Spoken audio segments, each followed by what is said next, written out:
Sean. No-brainer talaga, napakaganda ng kanyang performance. So, unang-una pa lang, he has always been the consistent one in the group. Ang gusto ko kay Sean, yung dynamics na ginawa niya dito sa performance niya.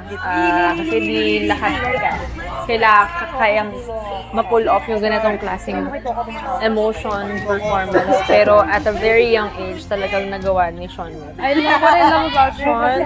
Sobrang, ang galing talaga niya. He's one of the best vocalists that I've encountered here in the Voice Kids.